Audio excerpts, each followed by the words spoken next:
Welcome to Broadband Action, a podcast presented by Community Broadband Action Network. I'm Curtis Dean and happy to be co-hosting today with John Willow, former fellow CBAN co-founder. John, thanks for making time to make this happen today. Yeah, no problem. And we're really excited to have a great guest today from Mission Telecom. This is Mark Colwell. And Mark, thank you for taking time to come on Broadband Action and talk to us about what you do. Well, thank you, Curtis and John, for the opportunity to join you today. Absolutely. Well, let's dive right into it. We got a lot to talk about. You've had a really pretty unconventional pathway in your career through the broadband world. You've been involved in Congress, Dish Network, the Colorado Broadband Office, and now you're at a nonprofit wireless carrier that also is running a grant-making program. So maybe talk to us a little bit about that journey. Walk through that journey with us. Yeah, you know, my parents were super proud when I told them I was going to be a political science major in college. And so I ended up, my first job out of college was in Washington. So I spent 3 years in the House and 5 years in the Senate working on policy related to rural broadband. I grew up in Kansas, and we had a lot of rural broadband issues. So, you know, for that part of my journey, the focus was really around access. How do we get more access in more places? And it's interesting to see how that's evolved to today. When I left DC, I joined Dish Network, and I worked. And at that time, they were, you know, a Spectrum license holder and still learning their path or trying to figure their path out to launch wireless services. And that was very interesting. And I found my way to the broadband office. So I joined. I was kind of the deputy, the number 2 at the broadband office. And helping write the BEAD and the CPF rules for our state. So I have some opinions and thoughts about how that's going. And it was good to join an office that had a little more maturity than some of the other states who were just starting. But the common thread among all this is really around how do you get more people connected? The benefit to society is when people are online and using it. And so it's a combination of access, affordability, digital skills, and all the things that go into getting people online. And, you know, there's different levers. Policy is one of them, but I'm really proud to be at a nonprofit now. We're trying to solve those issues without, you know, the necessary, you know, funding and other things that, you know, some people rely on solely and that ebb and flow with the political nature of our country. Sure. So you came from the Colorado Broadband Office, as you mentioned. You got to work with Brandy Ryder, I would assume. That's right. Brandy was my boss. One of the real leaders in the business.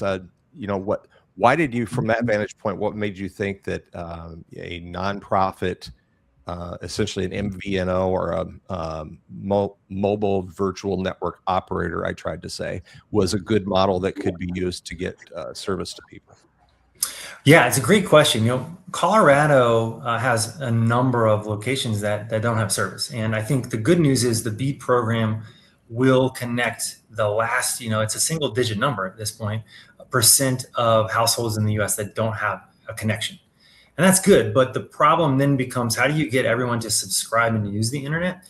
And the BEAD program is not really designed. Now, there's an opportunity potentially with the non-deployment funds to assist states or give states a tool to do that. But, you know, if you look at the number of households that don't have a connection today, and arguably with satellite technology, you know, most, if not all, have some sort of access. The issue becomes the cost of service and the necessity to the home to actually want to sign up and use it. And in urban areas where the BEAD funding isn't eligible, there's many people that live in public housing authorities or you know, concentrated areas where it's really a cost. It's a cost of owning a computer, a cost of a monthly broadband subscription, sometimes a credit score or other things that go into signing up. That is the reason why they're not on the internet at their household.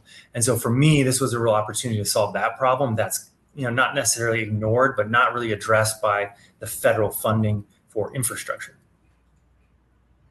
Well, so let's talk about the business model then and how that works. Yeah. You're operating as an MVNO. You're on the nation's largest 5G network. And somehow you're offering pricing that's 70% below commercial rates. And some organizations, it sounds like, are qualifying for as little as $7 a line. So how does the math work? How do you sustain those economics as a nonprofit? And how do you infill for the gap? Another great question, and this is it's our purple unicorn story, right? So our founder was involved in public radio and public television in the 70s and early 80s, and he came across a proceeding where the FCC was issuing spectrum licenses. So he created nonprofits and applied for those licenses. So Mission Telecom actually holds 7 spectrum licenses in large cities. So it's the 2.5 gigahertz, or the educational broadband service, as it's known now, is the spectrum we hold. The markets are, as big as Philadelphia. Our smallest market is probably something like Indianapolis or Salt Lake City or Sacramento, all NBA, NFL style cities, right? Mm-hmm. So for a number of years, we did educational TV on that spectrum. When I was in high school, it was Channel 1 News. We had reporting and so forth that was recorded and distributed around the classrooms. And in the early 2000s, the FCC changed the rules and allowed for wireless broadband. And so today we lease our spectrum to a subsidiary of T-Mobile. And in exchange, we receive cash royalties, and we also receive access to the T-Mobile network. So we can deploy that through tablets, hotspots, computers with LTE built into them. We have FWA, fixed wireless access. And very soon we're going to be launching voice plans as well. Can I reflect that back just to see if I understand? Because wow, you really shared a lot. So back in the day, the person that your founder was able to determine that some spectrum license was available and formed several nonprofits to apply for licenses. Okay, we're all there. So specifically, 7 cities where this person had licenses in 7 cities. And now what you do is you trade that spectrum back to T-Mobile, and in exchange, you get access to any of their network anywhere in America. And, that's right. And you get other perks of partnership as well. That's right. So we have a really valuable spectrum. That is amazing. Wow, yeah. It is the crown jewel of T-Mobile's network, their 5G network. And because it was originally television spectrum, the band plan is a little funky. And so what happens is, in a normal world, when you're deploying 5G, you want a big chunk of contiguous spectrum, right? But because this spectrum used to be television channels, there's other license holders like us in the city of Philadelphia, and they're sort of intermingled. So no one has one big solid chunk of spectrum. So any one license holder has some influence over what the technology can be deployed based on whether or not T-Mobile has an agreement with them. So in most markets, T-Mobile has a lease agreement or owns the spectrum outright. They own the commercial part of this spectrum band as well. But we do have a little leverage in a way, because our spectrum is very valuable to that network. The consequence to the consumer would be if our spectrum wasn't part of the T-Mobile network in a city like Philadelphia, the speed that they can offer is lower because they have less contiguity of the spectrum in that market. I love spectrum questions. I actually have a Class B engineering license from my radio days. So hearing you talk about TV spectrum and broadband and radio spectrum, all of it, it is a puzzle piece. And honestly, our American spectrum map is a hot mess. And so it's really cool. It's so cool that you were able to, that you held these 7 jewels that you were able to convert into public good. So right. You're doing it. And a lot of other community broadband providers, like a lot of the municipal utilities of the type that are CBAN members, co-ops as well, same story, rural telcos, they're looking at whether they could offer an MVNO to round out their service offerings. So do you think that's viable for a traditional provider? And what might they be missing that they need to know? Another great question. We are certainly interested in working with nonprofit schools and libraries. That is one limitation of our contract. We can work with social welfare agencies as well. Right. So there are public housing authorities, co-ops or nonprofits, for example. So there's opportunities for us to be a service provider. But what I would say generally in the MVNO market is that a lot of the folks who helped commoditize the financial payments industry are moving into the wireless world. And so launching an MVNO is easier than it's ever been. The cost of data is going down. and the technology that allows for enabling launching a service is very, very simple now. And so you see a lot. There's a company in particular, I'll give you an example. It's called Gigs, where they work with banks where folks can log into their banking app, hit one button, and they're signed up for cellular service, right? They receive an eSIM on their phone. So I keep envisioning this world where like Taylor Swift mobile is a thing, and she's providing specialized content to users, and it's very simple because the technology stack has been figured out. And I think that's a real possibility for a lot of communities. We're actually in the process right now, Mark, of holding several webinars for our members that are broadband operators that are considering getting an MVNO platform so that they can offer voice services. So it's good timing we're talking about this, because I've got webinars the next couple of weeks on that. So yeah, I mean, unlimited talk and text at this point is very, very affordable. Data is what has a little bit of a cost, and but there are many. But by the way, Gigs is just one of many that have relationships with the carriers, and I think there's a big opportunity, and there's actually a lot of value you can bring if you're a mayor of a city and you can lower everyone's cell phone bill by $10 and reinvest that money back in your community. That could be a big economic engine. Absolutely. Really good. So we all know the FCC has sliced off the E-rate funding for school bus Wi-Fi as one example, also the off-campus wireless hotspot programs. So you made a very public decision, Mark, to step in and try to maintain that pricing within your structure. So talk to me about that decision. Was it a strategic move, more related to your mission, or why'd you decide to do that? Absolutely. Well, we have a lot of access available to us, and we know that schools and libraries are big providers in this space. So many of the schools and libraries applied during COVID and have equipment. They were providing this service. A good example, 47% of libraries in the U.S. had a hotspot checkout program as of 2023. So we know that there's a need out there. There's a reason why folks are offering this service. And for many of them, they had applied and in some cases even announced who they had selected as a vendor through the E-rate program and had budgeted for that. And then they found out that the funding was not going to be available. The program was canceled. So in that case, we stepped up and said, hey, we'll match your out-of-pocket cost that you budgeted for so that you can keep your program, because the connectivity is so important. And we have this resource that we can offer at those kinds of rates. So we had quite a few folks take us up on it.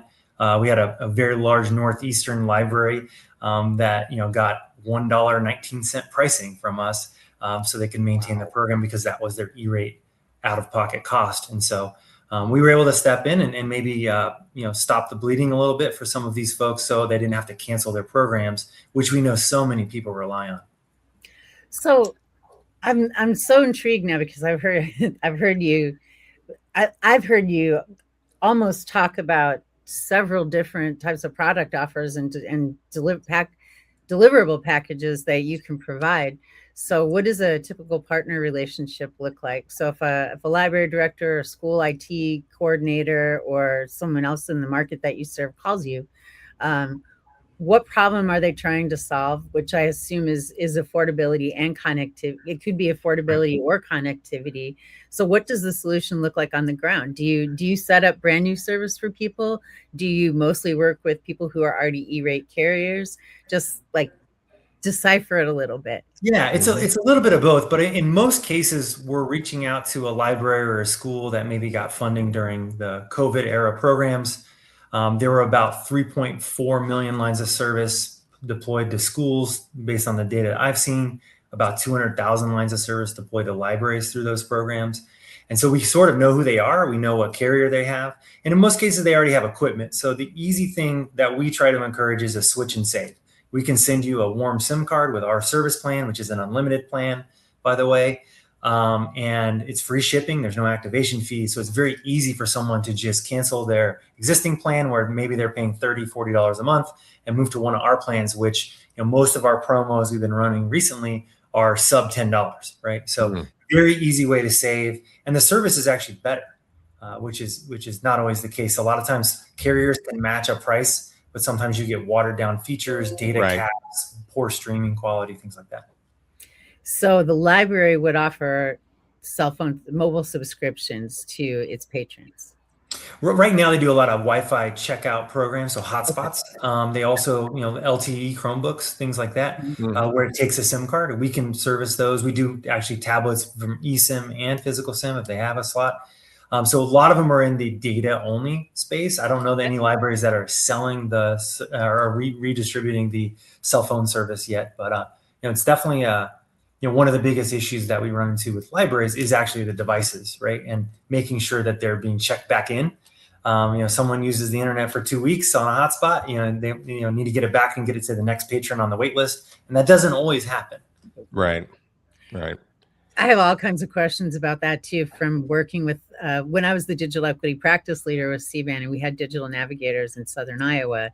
The hotspot checkout program was something we heard about a lot from librarians. We were giving away hotspots, and so part of what we were doing was supplying libraries with replacements. Yep. So yeah, but gosh, it's really hard to get mad at someone for wanting to keep the internet at their house. It's tricky.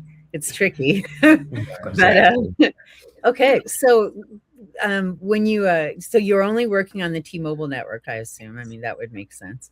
And so do you ever get pushback from schools or libraries who might be, have a real particular set of ideals or philosophies or ideologies, and they might be uncomfortable with your broader political posture?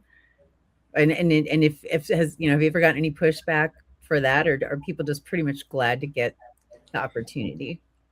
Yeah, I haven't heard any pushback. Most of the time, the schools and libraries are concerned about the program they're running, and filtering features and inventory, keeping track of devices. But they all understand, and I think that's what's interesting about the political debate about screen time. I think most folks working in a school understand that the internet is essential to run the school, to teach people, to give them access to opportunities. And so we've got to solve it, but we have to do it in a way that's both safe and protects the students. But also they have to be able to kind of monitor it and prove to people. I think that's just the reality we live in. So that's mostly where we hear from schools and libraries. We don't hear a lot about our particular political posture much. And then I guess I would also add that a lot of schools, they have many tools in their technology stack. And so they really, sometimes aren't even that concerned with our filtering options because they have other software on the device itself. Many schools in the country run one-to-one device programs at this point, right? And so, they're trying to, look at cost containment, right? Budget cuts are coming. They're trying to, instead of buying new computers every year, can we refurbish them? Can we save costs there? Can we lower our bill for wireless access? Maybe we don't need a bunch of extra backup hotspots. We just serve the school kids that need it. And we don't do the activity van. So those are the kinds of conversations that we've been having around budget constraints and trying to right size the program so they can sustain it. Because I think everyone realizes there's a need. Let's talk for a second about the mission in Mission Telecom, which, by the way, great name selection. That's just right in perfect. Your mission that you've kind of established with the revenues that you're creating through this are what you call telecom justice. So talk about some of the grant making that you do at Mission Telecom and what it's aimed at. Absolutely. So there's a program run by a separate executive director called Mission Telecom Giving, and we do different types of grants, but telecom justice is one of the 3 pillars we've selected. And so we have funded groups who are advocating in Washington or in other places around things that are important to getting folks online. So an example would be the debate around USF right now. We have some grantees that are very interested in affordability, right? And making sure that doesn't get lost in the conversation. There are a lot of reviews of the federal subsidy programs and a lot of the important decisions that, by the way, when I was in Congress in 2015, we were talking about, rewriting the Telecom Act. Here we are 10, 11 years later, still talking about it. But there's a reason why all those programs ended up in the first place. But it seems like there are folks willing to horse trade certain programs to maintain their own. And so those are the types, some of the groups that we funded through our grant program are working on those things like affordability of broadband because it's so essential, right? Once we get a connection everywhere, how are we going to get everyone to sign up and use it? Well, let's break away from our planned questions for just a second. And I'm just going to ask you to break out your crystal ball. What do you think is going to happen to the non-deployment funds? Well, I mean, I think if the administration was smart, they'd allow states to use those funds as they see fit, because there's different needs in different places. In Colorado, we had granite that we have to chisel through. We've got pole replacement issues. There's a lot of things that we might choose in Colorado to address. We might address affordability as an example. And in other places, the issues might be different. Some states are much further along on fiber deployment. They should be entitled to those funds to be able to use as they see fit. And so there's still a lot of opportunity with workforce training, just basic skills training for people who don't know how to use the internet or need skills for the modern workplace. So I think if the administration was thoughtful, they would allow the states to kind of draft up what they see fit. Then they'll put guidelines around it, of course. But I think most folks agree that training people skills is a good idea.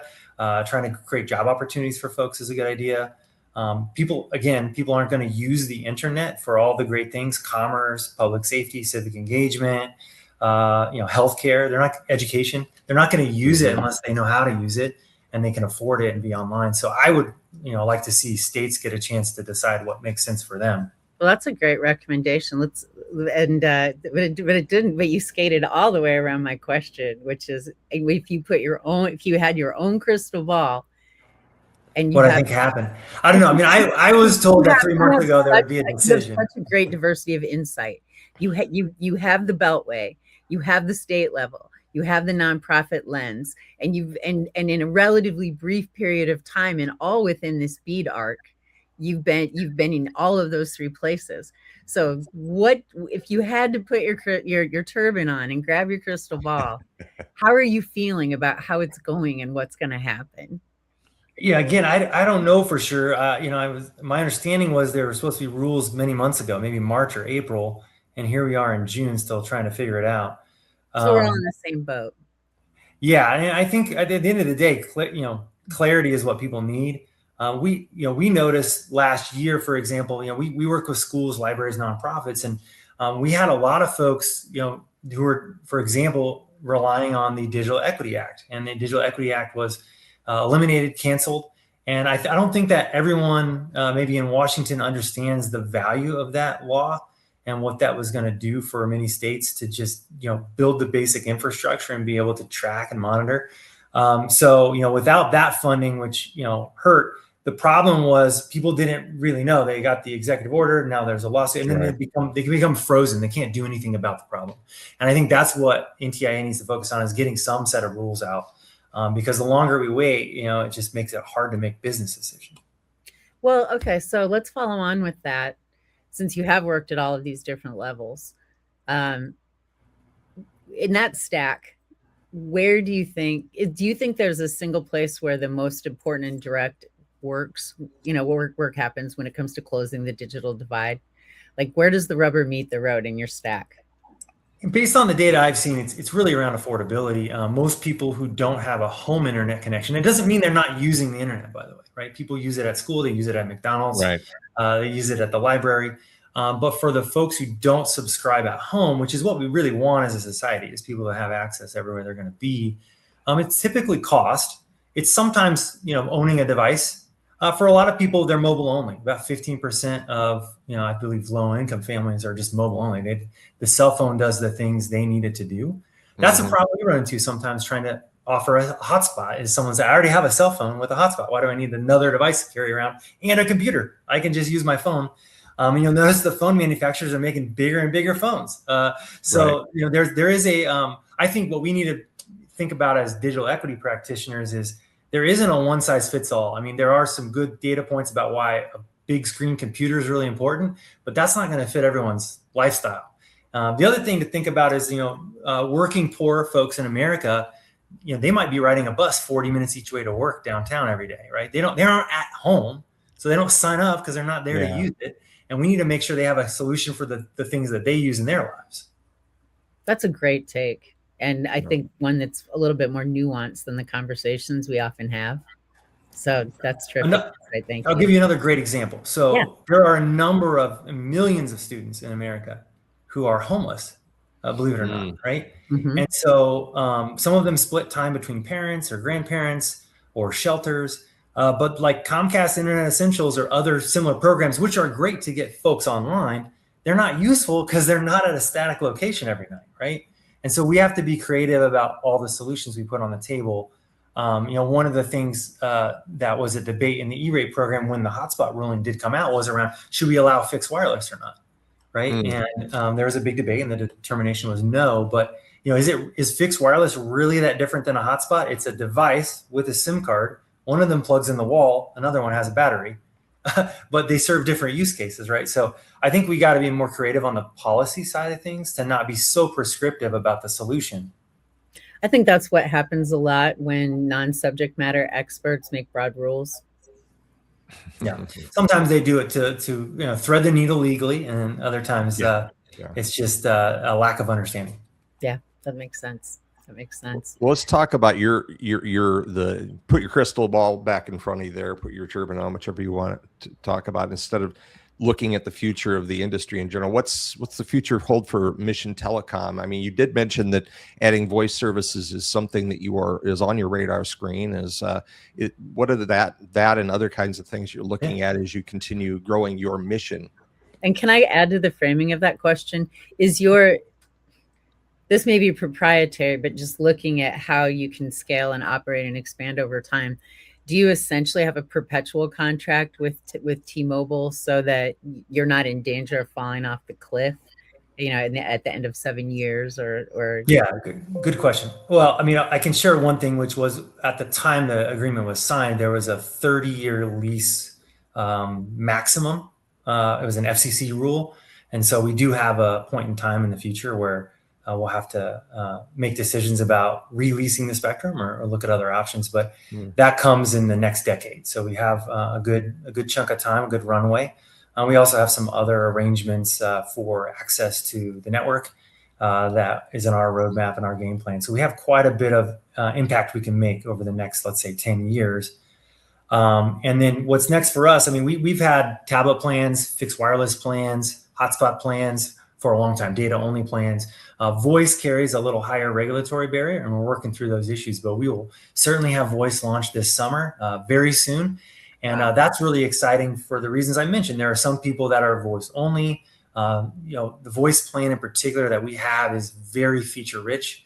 And so I think we'll have a very high uptake. But as an example, it's an unlimited data plan. It includes a 300 gigabyte per month hotspot. It has Starlink T satellite built into it. Is that hotspot on a 3G then? No, it'd be premium data hotspot through a phone. So very feature rich plan. It's essentially a copycat of the Super Mobile plan from T-Mobile. It has free Wi-Fi in airplanes and other features. So I think that's most people, if the phone has enough of the features, it will do a lot for the individual or the family. It doesn't replace home broadband by any means, but it can be a big solution and something that folks already have in their hand. And so that's what we're really excited about, is getting that service out there. There's a much bigger addressable market in the voice space than the hotspot space. Like I mentioned, maybe 4 or 5 million hotspots in the school and library program, whereas you have about 380 million cell phone connections in the United States. Yeah. So it's a magnitude of difference in terms of addressable market. It's a product, 95+% of Americans carry around with them everywhere they go. So now I'm putting on my business person hat, and you have lease revenue, you have other residual forms of revenue, you have a little bit of revenue off of your subscribers themselves. How does that scale? Like, is there, can you scale indefinitely, or do you have, and remain financially solvent or organizationally solvent, whatever that looks like with your arrangements, and grow? Or is there a fixed world that Mission Telecom can exist in eventually? Yeah, I mean, our goal is to get into the millions of individuals that we serve. We serve school, library, nonprofit, so we were limited to that market, but we want to impact millions of people in the U.S. with affordable services, and we have the ability to do that. At a certain scale, you become big enough to look at other options, right? Like I mentioned, there are providers out there where you could go maybe sign a plan with AT&T or a Verizon plan or another carrier. The carrier world might change in the next few years, right? I think a lot of carriers are anxious to see what happens with Starlink and their ability to maybe serve this marketplace as well. So there's other options if you get to a certain scale where you can essentially finance the ability to get other networks.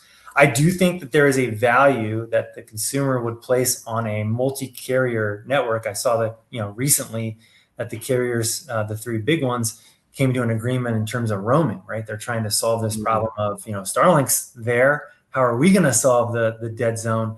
And I think that is a need of the consumer, right? When I live in Colorado, when I drive to Kansas to visit my parents, there are spots where my network doesn't work, but chances are there might be another network in some of those areas. So I think you're going to see more of that multi-carrier vision from a lot of folks because ultimately people want to be connected everywhere they go, whether they're in a national park and they sprain their ankle or they're driving to their mom and dad's house in the middle of the heartland. Well, Mark, we love your mission. We love your approach. I love the way you're tackling that affordability nut that has been a hard one to crack in many areas. And any parting thoughts you want to leave us with as we conclude our recording here today? Well, again, thanks so much, Curtis and John, for inviting me to join. Really appreciate the work you do to try to tell the stories and share information with folks. Broadband's a bit of a complicated subject in a lot of ways, but it makes a big difference. Last thing I would share with folks is if you're a school, a library, a nonprofit, social welfare agency, you're interested in affordable wireless services, we'd love to earn your business and work with you. You can visit www.missiontelecom.org to learn more. We have a very capable team. Most of us have 20 or more experience doing wireless. Mm-hmm. And so we have a lot of expertise that we've brought from for-profit big companies to this nonprofit so we can serve this market that we see has been kind of overlooked by the big carriers. Well, we have certainly lots of, yeah, thank you. We have lots of allies in the business that are exactly those entities, those nonprofit school districts and libraries. So we hope that many of them are catching this message and will amplify it through our usual means. And Mark, hopefully we can have you back down the road as new things develop with Mission Telecom. Absolutely. Well, I'd love to talk to your folks about any of the wireless MVNO stuff at any point. So just consider that a self-invitation, and you're welcome. You may come to our spring summit or our fall forum. Either way, all right, we'll definitely leverage your kindness. Don't worry about it. We always have people in the wings and questions. You opened the door just enough. Right. If you took Starlink off, we're coming in. That's just what it is. So awesome. Well, our guest today on Broadband Action is Mark Colwell. He is with Mission Telecom. And thank you all for joining us. On behalf of my co-host, John Willow, I'm Curtis Dean. And we'll see you next time on Broadband Action.